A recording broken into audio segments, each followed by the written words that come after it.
BJP ने विधानसभा चुनाव की तैयारी तेज कर दी है। भोपाल में बीजेपी दफ्तर में भोपाल जिला कोर ग्रुप की बैठक हुई। प्रदेश प्रभारी मुरलीधर राव की अगुवाई में इस बैठक में चुनावी रणनीति पर मंथन हुआ। खासकर कमजोर सीटों के लिए बीजेपी ने चर्चा की। इस बैठक में प्रदेश अध्यक्ष वीडी शर्मा, मंत्री विश्वास सारंग और भोपाल की सांसद प्रज्ञा सिंह ठाकुर भी मौजूद रहीं। वहीं ग्वालियर चंबल संभाग में रिकॉर्ड जीत के लिए सिंधिया ने मोर्चा संभाल लिया है। ग्वालियर में शहर और ग्रामीण इलाकों के लिए सभी 30 मंडल अध्यक्षों के साथ सिंधिया ने बैठक की।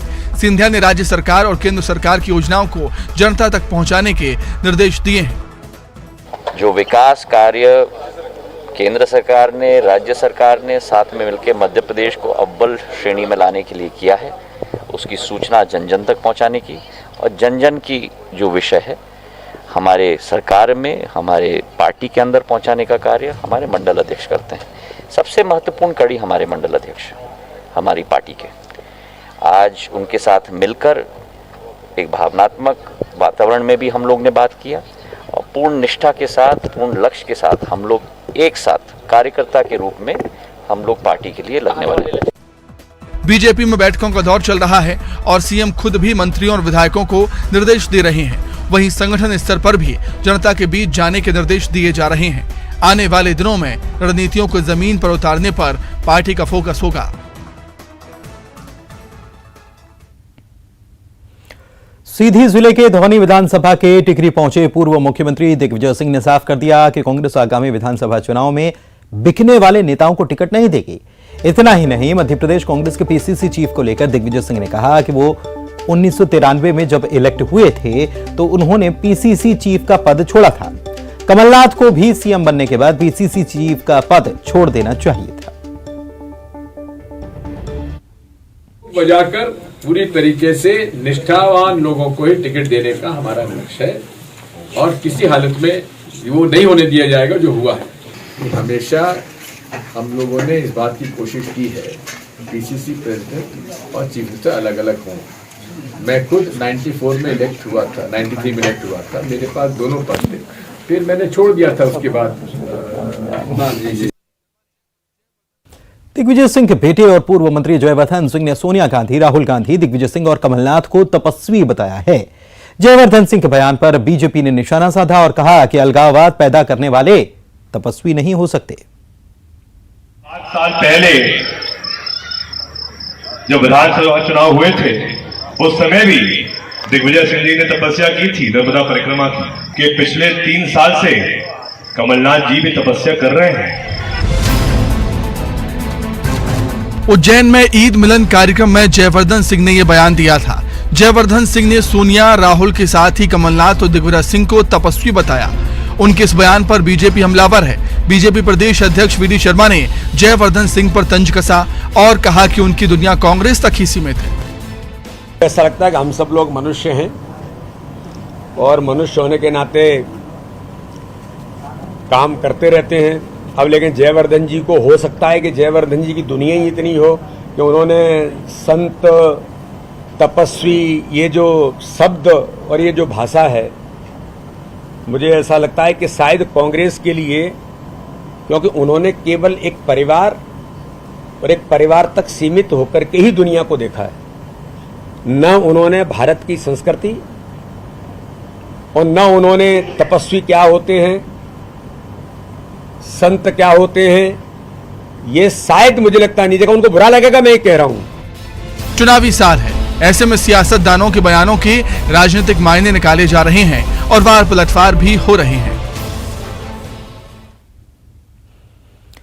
बाबा महाकाल की नगरी उज्जैन में महाकाल के दर्शन करने की व्यवस्था पर सवाल उठाने वाले सज्जन सिंह वर्मा के बयान के बाद संत समाज नाराज है। नारी सम्मान योजना में प्रेस कॉन्फ्रेंस के दौरान उन्होंने कहा था कि जब वो प्रभारी मंत्री थे तो गर्भगृह के अंदर जाकर कभी पाखंड नहीं किया, नंदी जी के पास बैठते थे और वहीं से दर्शन करते थे। इसके साथ ही उन्होंने कहा कि पिछले चुनाव में पाखंडी लोगों ने भगवान राम को बेच दिया और अब भगवान शंकर को बेचेंगे। इस बयान के बाद महंत अवधेश पुरी ने सज्जन सिंह वर्मा से सवाल किया है कि पाखंड का शब्द उन्होंने किसके लिए इस्तेमाल किया है, साधु, संत, व्यापारी या फिर नेताओं के लिए। मैं जब प्रभारी मंत्री था, मैं ईश्वर की सौगंध खा के कहता हूं कि एक बार भी मैं गर्भगृह के अंदर जाके मैंने भगवान की वो जो ये लोग करते हैं ना, बट मारती और फला ढिमका चोला पहन के, मैं नंदी जी के पास बैठता था, एक दिन भी नहीं घुसा हूं मैं। भगवान राम को भेज दिया पिछले चुनाव में, अब भगवान शंकर को बेचेंगे। पहले तो मैं पूछना चाहूंगा कि पाखंड शब्द का उपयोग उन्होंने किसके लिए किया है? संतों के लिए किया है, पुजारियों के लिए किया है, या भाजपा पार्टी के लिए किया है? कांग्रेस अगर ऐसा चाहती है कि हम भगवान शिव के महान भक्त हैं, हम श्रेष्ठ हैं, अपने घोषणा पत्र में ये घोषणा करे कि अगर कांग्रेस की सरकार आती है तो महाकाल मंदिर में वीआईपी कल्चर को समाप्त किया जाएगा। चलिए आगे बढ़ते हैं। सिवनी पहुंचे पिछड़ा वर्ग आयोग के अध्यक्ष गौरीशंकर बिसेन ने एक बार फिर से बालाघाट सिवनी के बीजेपी सांसद ढाल सिंह बिसेन का खुलकर विरोध किया। गौरीशंकर बिसेन ने कहा कि अगर आगामी चुनाव में स्थिति निर्मित हुई तो सांसद ढाल सिंह के नाम पर वो सहमति नहीं देंगे। इतना ही नहीं, पार्टी के द्वारा टिकट दिए जाने के सवाल पर उन्होंने कहा कि ऐसे कैसे पार्टी टिकट दे देगी।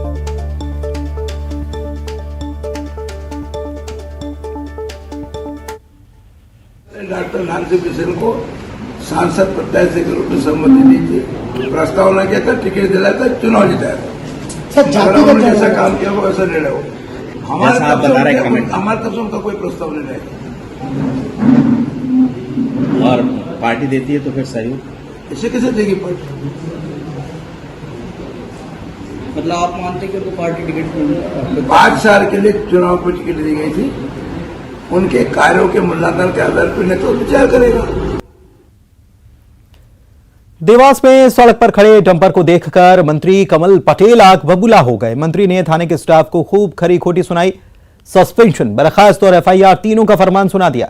थाने से महज 1 किलोमीटर की दूरी पर यह डंपर पिछले 5 दिन से खड़ा है। कमल पटेल इस बात से नाराज थे कि रेडियम तक नहीं लगाई गई थी, जबकि डंपर से गाड़ियों के टकराने का खतरा बना हुआ था। अभी मेरे सामने 4 लोग टकराए, पूरे गांव ने घेरा। सर 2 मिनट रुके सर, मैंने एएसआई को लगाया, मैंने इसीलिए बोला कि आप जाकर रेडियम लगा दो। सर मैं अभी बोल चुका हूँ, सर आप चाहें तो अभी आपके सामने पूरा थाना सस्पेंड, बर्खास्त, वो नौकरी लायक नहीं हो, तुमको जेल भेजने की एफआईआर होगी तुम्हारी। 3 तो 6 लोग दुर्घटना, उसके लिए दोषी तुम, पूरा थाना तुम्हारा दोषी। सरकार की सब छवि खराब करके रखे हो तुम। सर बिल्कुल नहीं करी सर, छवि खराब सर। छवि अच्छी हो रही। अरे यार शर्म आनी चाहिए तुमको। 5 दिन से डंपर खड़ा है वहाँ, रात दिन। सर मैं सही कह रहा हूँ सर, ये खड़ा है सर, मतलब सही में तुम लोग क्या करते हो? तुम लोग क्या करते हो? पार्टी के होने तुम भी तो तुमको शर्म नहीं आती? बाकी जैसे ही बोला मैंने टिकट सर हटाने की कोशिश करी, मैंने तुमको नौकरी में रखा तो एफआईआर होगी। अभी हटाओ जाके। सर शर्म आनी चाहिए तुम लोगों को। सरकार को बदनाम करते हो सर। बिल्कुल नहीं करता मिलते तुमको सर, घंटा के लिए देते हैं। और फिर तुम छुट्टी गए तो तुम्हारे थाना एसआई होगा, हेड कांस्टेबल होगा, उनके क्षेत्र के अंदर थाने से 1 किलोमीटर पे 5 दिन से रोड के ऊपर खड़ा डंपर बगैर उसके रेडियम के लगा हुआ। कितने लोग टकरा चुके हैं अभी तक उसमें? कितने लोगों की जान गई? तुम जान। और मंत्री कमल पटेल के फटकार के बाद एसपी संपत उपाध्याय ने कहा है कि पूरे मामले की जांच एसडीओपी करेंगे और उचित कार्रवाई इस लापरवाही पर की जाएगी।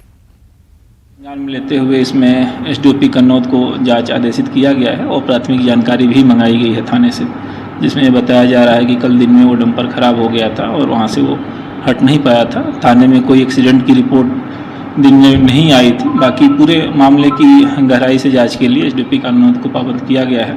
उनकी रिपोर्ट प्राप्त होने पर इसमें आगे की कार्रवाई की जाएगी।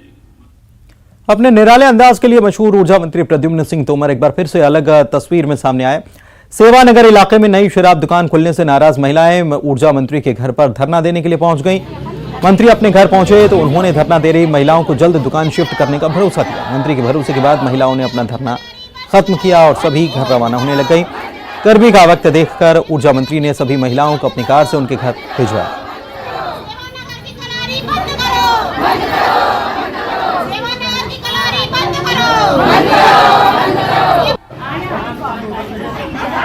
कलारी बंद करने के लिए। कहाँ पे है कलारी? सेवानगर। ये आ रहा है छोड़ देना आप लोग कलाई 1.5 महीने से 1-1.5 महीना है, कोई सुनवाई नहीं हुई। कोई सुनवाई। मंत्री जी ने क्या आश्वासन दिया आपको? उन्होंने बंद करने की 10-15 नहीं मंत्री जी आए थे आप? हाँ भाई, वैसे आए। उन्होंने कलारी की दुकान के लिए बात की है। हमारी सरकार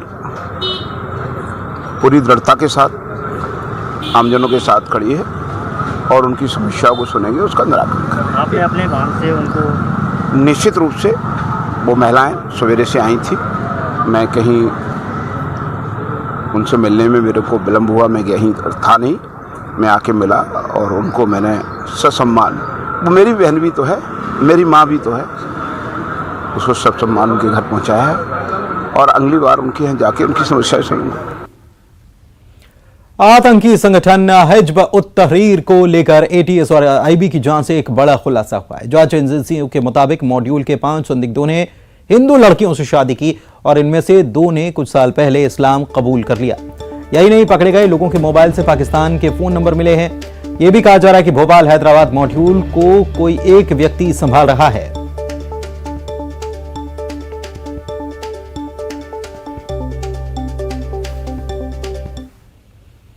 और आतंक के साथ लव जिहाद के मामले में एमपी में सियासत तेज है। बीजेपी के प्रदेश अध्यक्ष कह रहे हैं कि कुछ नेताओं की तुष्टीकरण की रणनीति के तहत की वजह से इस तरह के मामले सामने आ रहे हैं। लेकिन कांग्रेस का कहना है कि किसी अपराधी का कोई जाति, धर्म, मजहब नहीं होता, अपराधी सिर्फ अपराधी होते हैं। देखिए, यही चैलेंज इस देश के अंदर है और यही केरल के अंदर बात हुई है और इन्हीं सारी बातों के बारे में वहां के हाईकोर्ट से लेकर के सब लोगों ने कहा है। तो ये कांग्रेस और दिग्विजय सिंह जैसे लोग इन्हीं बातों का समर्थन करना चाहते हैं। जो ये समाज ऐसी चीजों को न स्वीकार करेगा, इसका कड़ा जवाब मिलेगा। कि अपराधी चाहे हिंदू हो, मुसलमान हो, सिख हो, ईसाई हो या क्रिश्चियन हो, अपराधी की कोई जात नहीं होती है। अपराधी अपराधी होता है, मगर उनका राजनीति में इस्तेमाल करना, वोटों के लिए इस्तेमाल करना, ये एक गंभीर अपराध है जो भारतीय जनता पार्टी कर रही है। राष्ट्रीय बजरंग दल के प्रमुख प्रवीण तोगड़िया ने नर्मदापुरम में बड़ा बयान दिया और जनसंख्या स्थिरीकरण और मुस्लिमों को लेकर बड़ा बयान देते हुए प्रवीण तोगड़िया ने कहा कि हम भारत में मुसलमानों की जनसंख्या बढ़ने नहीं देंगे। कानून बनने के बाद 2 से ज्यादा बच्चे पैदा करने पर मुसलमान को सरकारी अन्न नहीं, सरकारी स्कूल, हॉस्पिटल में मुफ्त सेवा नहीं, बैंक से लोन नहीं, सरकारी नौकरी नहीं और फिर भी बच्चा पैदा करे तो जेल में डाल देंगे। डॉक्टर तोगड़िया ने कहा कि सरकार पर हिंदुओं का कंट्रोल करवाएंगे, संविधान में संशोधन करवाएंगे जिससे कि PM, CM, minister, DM, SP, collector, जज देश में हिंदू के अलावा किसी को बनने ही नहीं दें। हम भारत में मुसलमानों की संख्या बढ़ने नहीं देंगे। कानून बनने के बाद 2 से ज्यादा बच्चे पैदा करे वो मुसलमान को सरकारी अन्न नहीं, सरकारी स्कूल, हॉस्पिटल में मुफ्त में सेवा नहीं, बैंकों से लोन नहीं, सरकारी नौकरी नहीं और फिर भी बच्चा पैदा करते तो 10 साल के लिए जेल में डाल देंगे।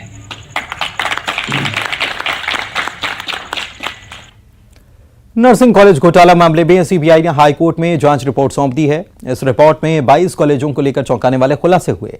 सीबीआई ने जांच में पाया कि 67% नर्सिंग कॉलेज मानकों में फेल पाए गए हैं। सुनवाई के दौरान कोर्ट ने तंज भरी टिप्पणी की और कहा कि आपके पास छात्रों का ट्रेनिंग का कोई रिकॉर्ड नहीं है, तो छात्र क्या कॉलेज और अस्पताल में फुटबॉल खेलकर लौट जाते थे? 22 कॉलेजों का इंस्पेक्शन जो है गवर्नमेंट की तरफ से किया गया, गवर्नमेंट कॉलेजों का किया गया सीबीआई की तरफ से। उसमें ये निकल करके आया कि 22 कॉलेजों में से कहीं ना कहीं जो 10 साल और 10 साल से पुराने वाले कॉलेज हैं वो केवल 33% ही सही है। इसके अलावा जो कटनी जिले में सतनाम पॉलीमर प्लास्टिक फैक्ट्री में भीषण आग लग गई। आग को बुझाने में दमकल को काफी मशक्कत करनी पड़ी। आग की वजह से फैक्ट्री को करोड़ों रुपए का नुकसान हुआ है। आग पर काबू पाने के लिए क्रेन की मदद से दूसरी मंजिल की दीवार के कई हिस्सों को तोड़ा गया। इसके बाद पानी की बौछार की गई। राजगढ़ के कुरावर में भी किराना दुकान में भीषण आग लग गई। बिल्डिंग के 3रे माले पर एक परिवार सो रहा था जिसे सुरक्षित बाहर निकाल लिया गया। वहीं फायर ब्रिगेड की टीम ने आग को काबू में किया।